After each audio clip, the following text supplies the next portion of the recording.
மண்ணே நம்பி ஏலேல மரம் இருக்கே மரம் இருக்கே சொல்லம்மா சொல்லே நீ சொல்லம்மா சொல்லே மரத்தை நம்பி ஏலேல மண்ணே இருக்கே மண்ணே இருக்கே.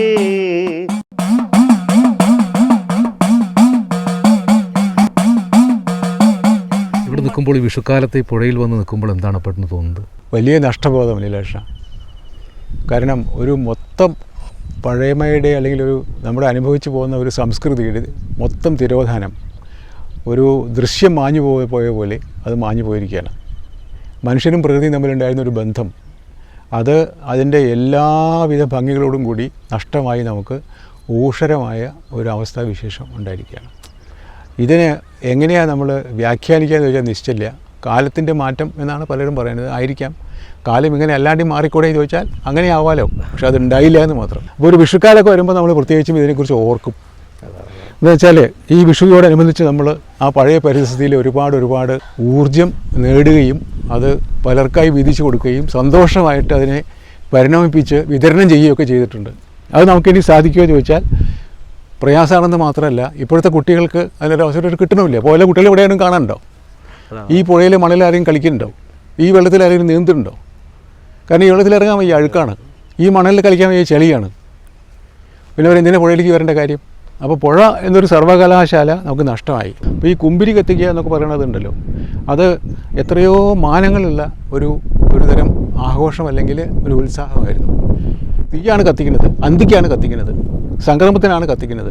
ഇത് കത്തിക്കുമ്പോൾ പണ്ടത്തെ കാലത്തെ കൃഷി, വന്യമൃഗങ്ങളെ ആട്ടി ഓടിക്കാൻ വേണ്ടിയുള്ളൊരു ഉപായം അഗ്നി, അതിൻ്റെ കൂടെ ഈ തെങ്ങിൻ്റെ മുകളിലൊക്കെയുള്ള ഈ കൊമ്പൻ ചില്ലിയൊക്കെ ഉണ്ടല്ലോ, പറക്കണ എല്ലാ കീടങ്ങളും വന്ന് ഇതിന് വീണ് നശിച്ചു പോകും.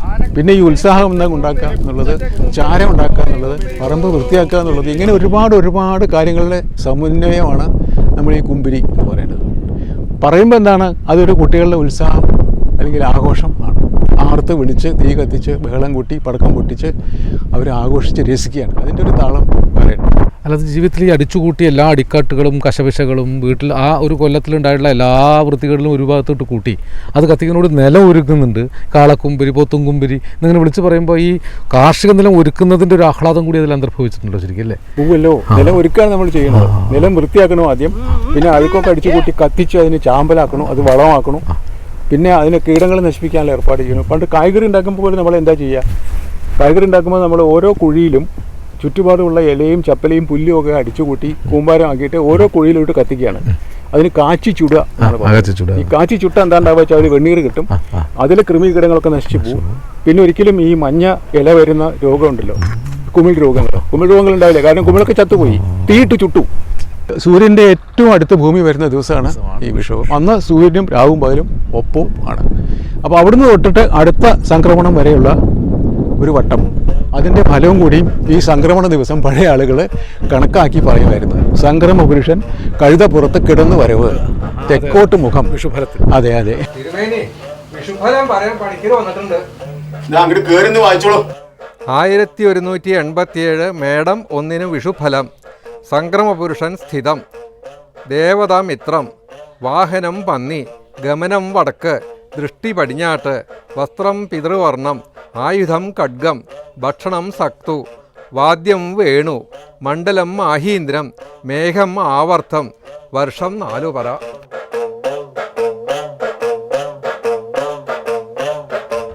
ഇതൊക്കെ വളരെ സിംബോളിക്കായിട്ടുള്ള കാര്യങ്ങളാണ്. വായു ഭക്ഷണമാണെങ്കിൽ ഭക്ഷണം കുറവായിരിക്കും ആ കൊല്ലം. അഗ്നിമണ്ഡലമാണെങ്കിൽ ഒരുപാട് തീബാധയും ഇടിമിന്നലും ബഹളമൊക്കെ ഉണ്ടാവും. അപ്പേട്ടൻ്റെ തട്ടകത്തിലേക്കും വലിയൊരു പാലം വരികയാണ്. 23ഓളം ലക്ഷം ഇപ്പോൾ ചിലവാക്കി നിർമ്മിച്ച പാലത്തിന്മേൽ അഭിമാനപൂർവ്വം ഏറി നിന്ന് നമ്മുടെ ഒരു പൂർവ്വ പിതാമഹൻ ഇടശ്ശേരി പറഞ്ഞത്, കളിയും ചിരിയും കരച്ചിലുമായി കടിയും നരനൊരു യന്ത്രമായാൽ അമ്പ പേരാറെ നീ മാറിപ്പോമോ ആകുലയാമോരഴുക്ക് ചാലായി. ഇപ്പോൾ എന്ത് തോന്നുന്നു, ഈ ചമ്രവട്ടത്തപ്പൻ തെരുവ് ദൈവമായി മാറുന്നൊരവസ്ഥയിലേക്ക് ഈ പാലം മാറ്റുമോ നമ്മളെ? ഈ ചമ്രവട്ടം എന്നുള്ള ഈ മഹാഭൂമിയിൽ എൻ്റെ ഓർമ്മ വയ്ക്കുന്ന കാലത്ത് ഒന്നും ഉണ്ടായിരുന്നില്ല. ബസ്സില്ല, കാറില്ല, സൈക്കിളില്ല, ഡോക്ടറില്ല, ആസ്പത്രിയില്ല, മരുന്നില്ല, കടയില്ല, തുണിപ്പീടികയില്ല, സ്കൂളില്ല, കോളേജില്ല. ഒരു ശുദ്ധ ഭൂമിയായിരുന്നു. അത് ഏതാണ്ട് കഴിഞ്ഞ ഒരു 60 കൊല്ലമായിട്ട് അതേപടി നിലനിൽക്കുമായിരുന്നു. ഇപ്പോഴും ഈ മേൽപ്പറഞ്ഞ കാര്യങ്ങളൊന്നുമില്ല, പക്ഷെ ഒരു പാലം വന്നിരിക്കുന്നു.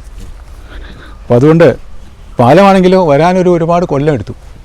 എന്നെ അച്ഛൻ സ്കൂളിൽ ചേർക്കാൻ പുഴ കടത്തി കൊണ്ടുപോകുമ്പോൾ ആദ്യത്തെ സ്കൂളിലേക്ക് പൊന്നാനി ഹൈസ്കൂളിലേക്ക് പോകുന്ന കാലത്ത് 1950 ആദ്യമായിട്ട് തോണി കിടക്കാനിരിക്കുമ്പോൾ തോണിയിലിരിക്കുമ്പോൾ 3 കാല് നാട്ടിയിട്ട് ഇങ്ങനെ ആരോ മണ്ണ് കുഴിക്കുന്നുണ്ട്.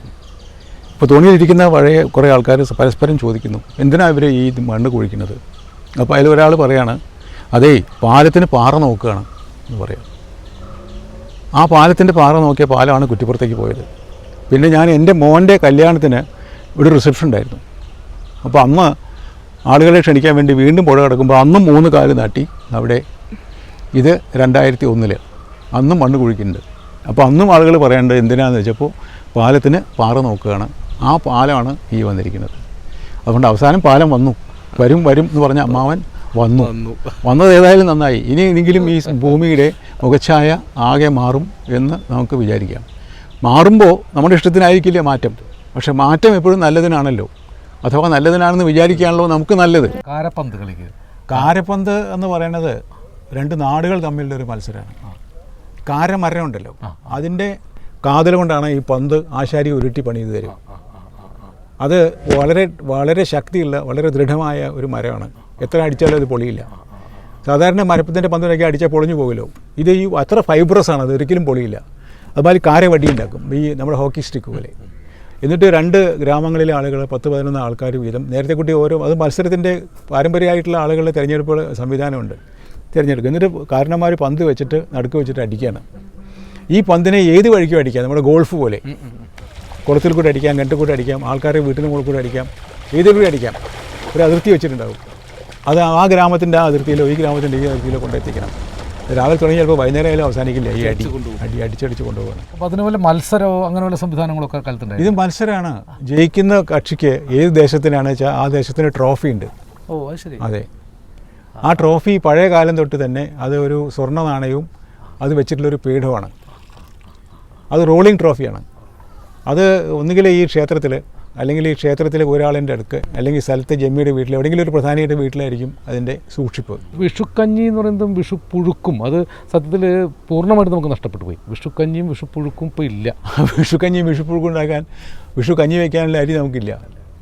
കാരണം ഇപ്പോൾ നമ്മൾ ഉണ്ടാക്കുന്ന അരിയുടെ മണമോ ഗുണമോ ഒന്നുമില്ലല്ലോ. കീടനാശിനിയും വളവും കൂട്ടിയിട്ട് അരിയുടെ എല്ലാ ഗുണവും എല്ലാ മണവും എല്ലാ രുചിയും നഷ്ടപ്പെടുത്തി കഴിഞ്ഞു. അതുമാതിരി പുഴുക്കാണെങ്കിൽ അത് ഉണ്ടാക്കാനുള്ള സാധനങ്ങൾ നമുക്കില്ല. ചക്ക എവിടെയെങ്കിലും ഉണ്ടോ? ഇപ്പോൾ ഉണ്ടെങ്കിൽ തന്നെ ആരെങ്കിലും ഉപയോഗിക്കാറുണ്ടോ? ആരും ഉപയോഗിക്കാറില്ല. ഉണ്ടെങ്കിൽ തന്നെ അത് വെട്ടാനോ മുറിക്കാനോ ഒന്നും ആരും തയ്യാറില്ല. ഇത് ഒട്ടുന്ന ഒരു പശ ഭയങ്കര പ്രശ്നമാണ്. വിഷുക്കണി കന്നുകാലിക്ക് കൊണ്ട് കാണിക്കില്ല. ആദ്യം കന്നുകാലിക്കാണ് കാണിക്കുന്നത്. അപ്പോൾ അത് അത്രത്തോളം കുടുംബത്തിൽ കന്നുകാലി കുടുംബത്തിലൊരു അംഗമാണ്. കന്നുകാലിയെ നമ്മൾ പേരെടുത്തല്ലേ വിളിക്കണേ. കന്നുകാലിക്ക് പേരുണ്ടായിരുന്നു.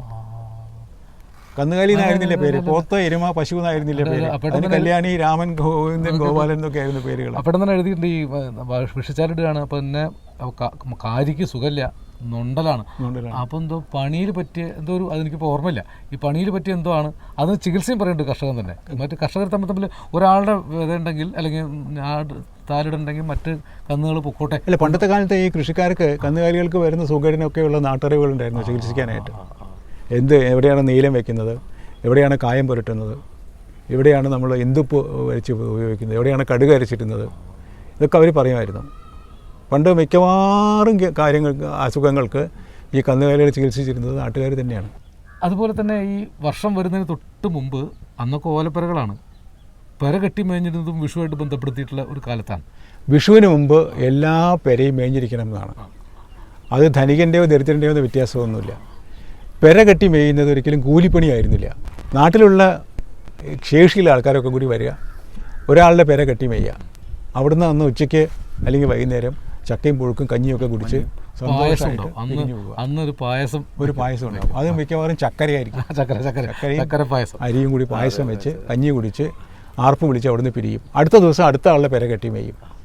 അങ്ങനെ വിഷു ആകുമ്പോഴേക്കും എല്ലാവരുടെ വീടും കെട്ടി മേഞ്ഞിരിക്കണം. മേയാത്തൊരു പെരയുണ്ടാവരുത് എന്നാണ്. അപ്പോൾ ഒരാൾക്ക് പെര മേയാൻ ഓലയില്ല, ശേഷിയില്ല, അല്ലെങ്കിൽ ആ പെര കുറച്ച് നേരെയാക്കിയിട്ട് വേണം മേയാനെങ്കിൽ അതൊക്കെ ചെയ്തു കൊടുക്കും. ഇതൊന്നും ഒരു കൂലി എഴുതി വാങ്ങിയിട്ടുള്ള പ്രശ്നമല്ല. അതുപോലെ ഈ കൃഷി കന്ന് കൂട്ടുന്നതും വയലിൽ കന്ന് കൂട്ടുന്നതും മറ്റുള്ളവരെ കന്നുകൾ വരും, കൂലിക്കായിരുന്നില്ല. ഇപ്പോൾ എനിക്ക് എൻ്റെ വീട്ടിൽ 4 ജോഡി കന്നുണ്ടെങ്കിൽ അതിനെ വയലിൽ കൊണ്ടുപോയി പൂട്ടുമ്പോൾ ഞാനും താനും കൂടി ഒരു ധാരണയുണ്ട്. ഞാൻ ഇത്ര ജോഡി കന്ന് ഇത്ര ഏറ് കന്ന് തനിക്ക് പൂട്ടിയിട്ടുണ്ട്, താനും ഞാനും അത് മനസ്സിൽ വയ്ക്കും. അതിന് കണക്കെഴുത്തൊന്നുമില്ല. മലയാളത്തിൻ്റെ കാർഷിക സംസ്കൃതിയുടെ, മലയാള മാനവികതയുടെ, പുഴയുടെ, വെളിച്ചത്തിൻ്റെ എഴുത്തുകാരനാണ് സി രാധാകൃഷ്ണൻ. അപ്പേട്ടനെ പോലുള്ളവർ കൊളുത്തി തന്ന വെളിച്ചം, അദ്ദേഹത്തെപ്പോലുള്ളവർ ഒരുക്കി തന്ന മാനവികതയുടെ പൂക്കണി അടുത്ത തലമുറയ്ക്ക് കാണിച്ചു കൊടുക്കാൻ സാധിക്കുമോ? ഇവരോട് ഒട്ടും വിഷമിക്കേണ്ട. ഈ ലോകത്തിൻ്റെ നമ്മുടെയൊക്കെ എല്ലാ വിഷമങ്ങളും ഇത്തവണത്തെ വിഷുവോടുകൂടി പടക്കം പൊട്ടിപ്പോട്ടെ.